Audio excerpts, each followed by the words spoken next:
दोस्तों, जनमंच पे एक बार फिर से आपका स्वागत है।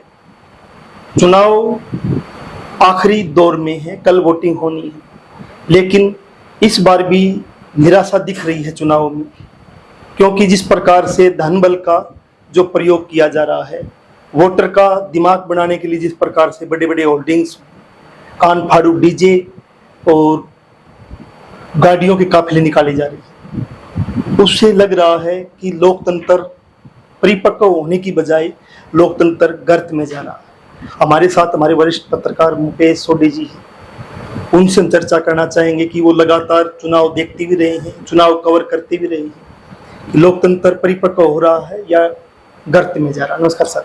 बहुत बहुत शुक्रिया उदय जी आपका, और तमाम दर्शकों को मेरा अभिवादन, जनमंच के दर्शकों को। उदय जी जो है एक बेहतरीन और पैनी निगाह जो पत्रकार की चाहिए वो इनके पास है, इसके लिए भी तहे दिल से इनका शुक्रिया है।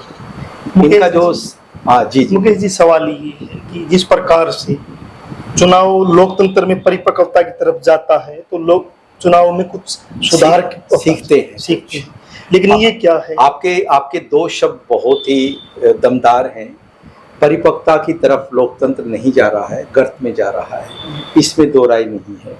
लगता यही है कि ब्रांड जो पार्टियां चल रही हैं और जो छोटी मोटी पार्टियां जिनके पास अच्छा खासा पैसा है, वो नेता जो हैं स्वर्ण रथ पे सवार हैं, और जो गरीब तबके से है नेता, इलेक्शन फाइट करने की मंशा रखता है, उसके पास सिर्फ सवाल है, सवालों के सिवा कुछ नहीं। आप अंदाज़ा लगाइए कि लोकतंत्र कितनी तेज रफ्तार से पीछे की तरफ जा रहा है।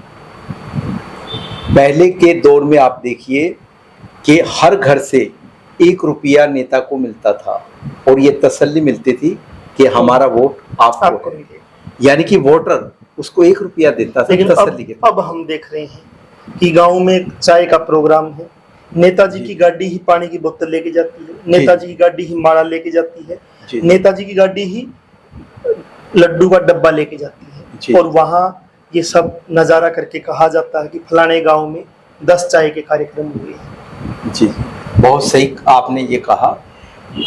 सारे का सारा जो खर्चा है वो गोपनीय तरीके से नेता वहन करते हैं, और दिखाते ये हैं कि जहां हम गए थे उसी शख्स ने ये चाय का प्रोग्राम किया था। यहाँ से झूठ की शुरुआत हो जाती है एक नेता की, और जब नेता झूठ के रास्ते को अख्तियार करता है तो आप मान के चलिए अंजाम क्या होगा। जितने भी वादे उसने किए हैं वो नहीं निभाए जाएंगे, और इसकी जिम्मेदारी जो है जनता जनार्दन की भी है कि वो स्वयं भी इस झूठ में शामिल है। जब वोटर इस झूठ में शामिल होगा तब उसे भी कोई हक नहीं है कि वो नेता पर इल्ज़ाम लगाए कि आपने झूठ बोल दिया और 5 साल हमारा काम नहीं किया। 5 साल काम नहीं किया। बहुत सही बात कह रहे हैं आप। हिसाब मांगने का हकदार नहीं है वोटर, विशेषकर वो वोटर जो झूठ में सहयोग कर रहा है कदम दर कदम। मुकेश जी, आपने कहा कि ब्रांडेड पार्टियों जो मार्केट में आती है, कारपोरेट मार्केट में आता है चुनाव के दौर में, उसमें वो जो गरीब एक व्यक्ति है, किसी बस्ती का व्यक्ति है, जिसका दिल करता है कि मैं भी चुनाव लड़के विधानसभा में जाऊं और मेरी गली कुर्बे की आवाज उठा पाऊं, शिक्षा की आवाज उठा पाऊं, क्या उनकी आवाज दब के नहीं रह जाती है कान फोड़ू डीजे जो चल रहे हैं उसमें, या वो छुप जाता है बड़े बड़े फ्लैक्स जो कारपोरेट ने लगाए हैं? इसको कैसे देखते हो? बहुत ही प्रासंगिक बात आपने कही। उस शोर के अंदर एक सच्चे आदमी की आवाज़ दब के रह जाती है। उस चकाचौंध में वो सवाल दब कर रह जाते हैं जिन सवालों को जनमंच के पटल पर आगे रखा जाना चाहिए और जिनका विश्लेषण होना चाहिए और जो आवाज़ में तब्दील होना चाहिए, लेकिन होता अलग तरह से है। जो भी धन दौलत का इस्तेमाल करते हैं नेता लोग, वो आगे निकल जाते हैं इस शोर शराबे में। गीत बिकते हैं, नारे बिकते हैं, और नेता लोग, ताजुब की मैं बात बताऊंगा आपको, जो बुद्धिजीवी लोग हैं उनको भी उनका दिमाग खरीदते हैं, क्योंकि नेताओं का अपना दिमाग तो होता नहीं। उनका दिमाग वो खरीदते हैं और शोर का सभी जो है ना हिस्सा बनते हैं। और ऐसे में एक नेता जो सलम इलाके से निकला है या जिसकी मंशा है बहुत मैं बेहतर काम करूं, आप कह लीजिए कि जिसके पास पैसा नहीं है, सिर्फ सवाल है, चिंतन है, सोच है या उसका संघर्ष है, वो इनकलाबी है, वो इनकलाबी है, जनूनी है, वो समझौतावादी वो नहीं है, हर हाल में वो व्यवस्था को बदलना चाहता है, उसकी लड़ाई बहुत पीछे चली जाती है। और इसका दोष अकेले नेता को नहीं है, नेता की चकाचौंध से जो वोटर प्रभावित होता है और उसके झूठ को उस दौर में सहता है जिस दौर में अभी वो विजयी नहीं हुआ है, तो आप मान के चलिए कि जनता कितनी गहरे तक हार जाती है। किसी ने कहा था कि झूठ को अगर बार बार आप बोलोगे जी। तो सच लगने लग जाएगा। जी। हम हिसार में हैं और हिसार के चुनाव को जब हम करीब से देखते हैं तो जिस प्रकार से यहाँ एक माहौल बनाया गया जी कि मैं सेवा करने आई हूँ, हिसार की माता जी जी मैं सेवा करने आई हूँ, या कोई कांग्रेस का उम्मीदवार या दूसरा उम्मीदवार या कमल गुप्ता जो 10 साल यहाँ से विधायक रहा है, जी गौतम मेयर सरदाना 5 साल मेयर रहा है, जी वो भी कह रहे हैं कि हम सेवा करने आए हैं, जबकि वो सेवा का मौका अगर करनी थी तो उनको मिल चुका था। जी। लेकिन जिस प्रकार से बड़े बड़े होर्डिंग्स लगा के जी वो बार बार झूठ बोलते हैं जी, तो लगता नहीं कि जनता को सच लगने लग जाता है। इनके जो होर्डिंग है और इनके जो कटआउट है, कई जगह मैंने देखा है कि झोपड़ियों के पास में 2 पोल के ऊपर लगे हुए हैं। मैंने ये महसूस किया कि चंद लम्हों के लिए सही झोपड़ी को छांव तो नसीब होगी। और ताजुब की मैं बात बताऊं आपको, ये जो फ्लैक्स हैं इन लोगों के, ऐसे लोगों के जो ये कह रहे हैं कि हम शिद्दत से सेवा करना चाहते हैं, हमें और मौका दीजिए, इनको मौका मिल चुका है, इनके फ्लैक्स काम आएंगे उन लोगों के जिनके पास छत नहीं है, झुग्गियों को बार से कवर करने के लिए, झोपड़ी बनाने के लिए। मैं एक देख रहा हूँ, तो आप अंदाजा लगा लीजिए कि इनके वादे कहाँ हैं और असलियत। मैं एक देख रहा हूँ मुकेश जी, जी जी, जैसे ही ये होर्डिंग्स लगाते हैं, जी जी जी, चुनाव आयोग कुछ टाइम बाद उनको उतार देता है और वहीं गिरा देता है।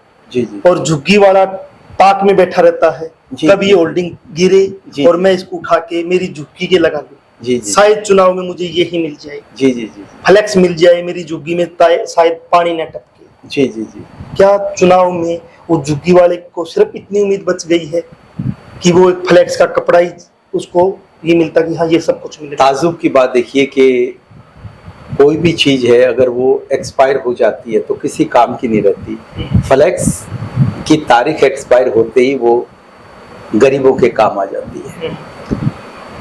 जहाँ तक इन लोगों की बात है, डॉक्टर कमल गुप्ता की ले लीजिए या मेयर गौतम सरदाना की ले लीजिए या फिर सावित्री जिंदल जी का आप जिक्र कर सकते हैं, इन लोगों को बारंबार जो है मौका मिला सेवा का, लेकिन अगर आज भी सवाल खड़े हैं और इनको ज़रूरत है होर्डिंग बोर्ड की, इनको ज़रूरत है फ्लैक्स की, इनको ज़रूरत है लाव लश्कर की और बड़े लंबे चौड़े काफिले की, और इनको ज़रूरत है महंगे महंगे तमाम नेशनल लेवल के जो अखबार हैं उनके पेज पर इनकी फ़ोटो छपे और ये बताएं, वो भी करोड़ों रुपए लाखों रुपए खर्च करके और फिर ये बताते हैं कि हम क्या करना चाहते हैं। तो फिर सवाल वहीं से निकलता है कि अगर आपने किया होता तब इनकी ज़रूरत नहीं होती। और ऐसे ही हाल में एक गरीब आदमी का सपना टूटता है जो इनकलाबी है, जो सच्चा है, जो ईमानदार है, जो बहुत कुछ करना चाहता है, व्यवस्था को बदलना चाहता है। मुकेश जी, ये जो सेवा का जो एक शब्द आया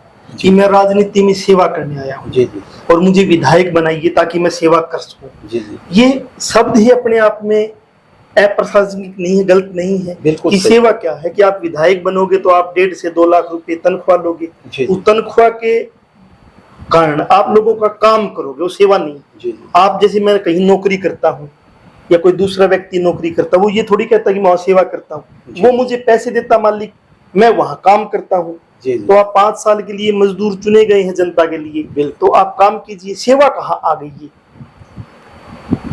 ये तयशुदा शब्द हैं।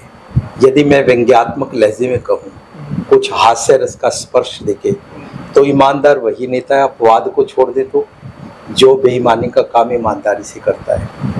कर्मठ वही है जो कर्म का मठ मारता है। सेवा वही करेगा जिसने अपना जुगाड़ करना है कि मुझे अपने भविष्य को किस तरह से ताने बाने बनाकर और ज़्यादा चमकाना है, वो सेवा का नाम देगा।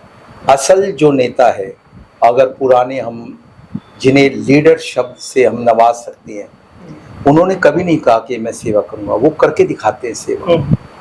एक डॉक्टर कभी वो अपनी जिम्मेवारी निभाते, जिस चीज का पैसा, इसलिए वो लीडर बनते हैं।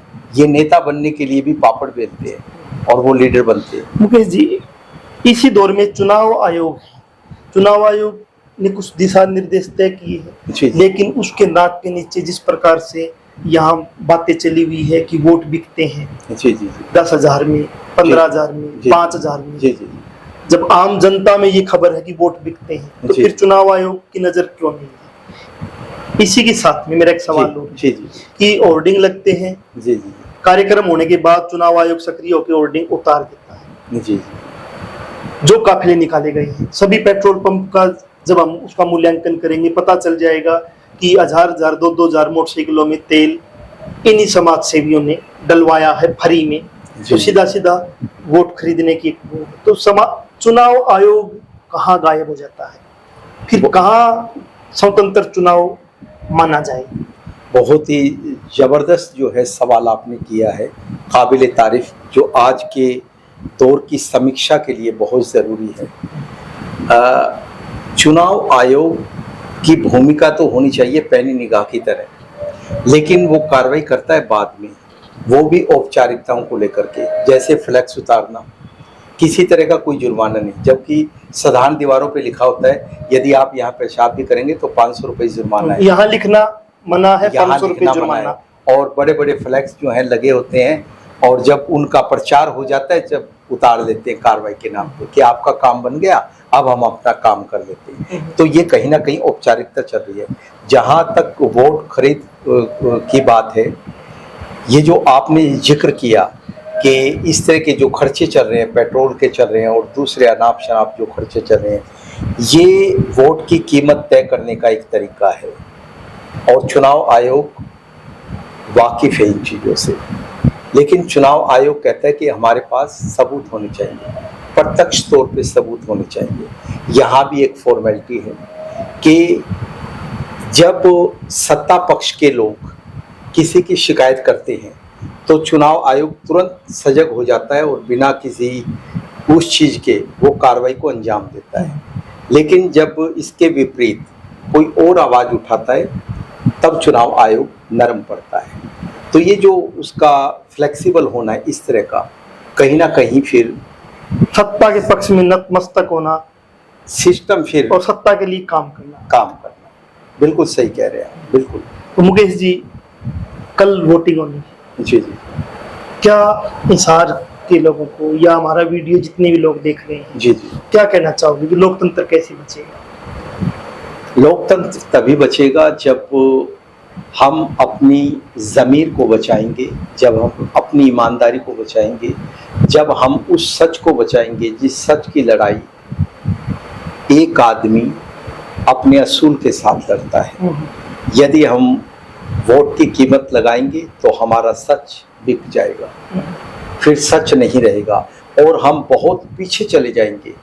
वोट की कीमत लगाना, नेताओं के गलत प्रभाव में आकर वोट डालना, असल मुद्दों को भुलाकर नकली मुद्दों पे वोट डालना, आप समझ लीजिए ये ठीक वैसे ही है जैसे आप जिस डाल पे बैठे हैं उसी की कटाई आप कर रहे हैं।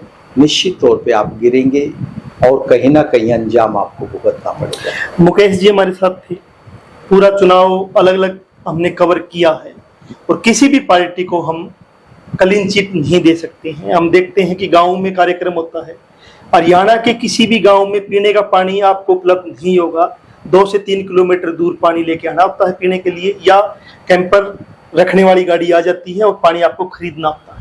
लेकिन किसी भी नेता को वो पानी नहीं पिलाया गया। जो भी नेता कार्यक्रम करने आया उसको बिस्लेरी का पानी रख दिया गया। नेताओं को भी जरूर सोचना चाहिए कि 75 साल की आज़ादी के बाद भी गांव के लोग आपको बिसलेरी का पानी पिला रहे हैं और गांव के लोगों के पास वो पानी नहीं है अच्छा वाला जो आपको पिला सके, वो खरीद के बिसलेरी का पिला रहे हैं, तो आपने या आपके पहले वाले लोगों ने कुछ काम नहीं किया है। जनमंच के साथ आप बने हुए थे नई अपडेट के साथ, नए किसी विशेष मेहमान के साथ फिर हाजिर होंगे। धन्यवाद सर।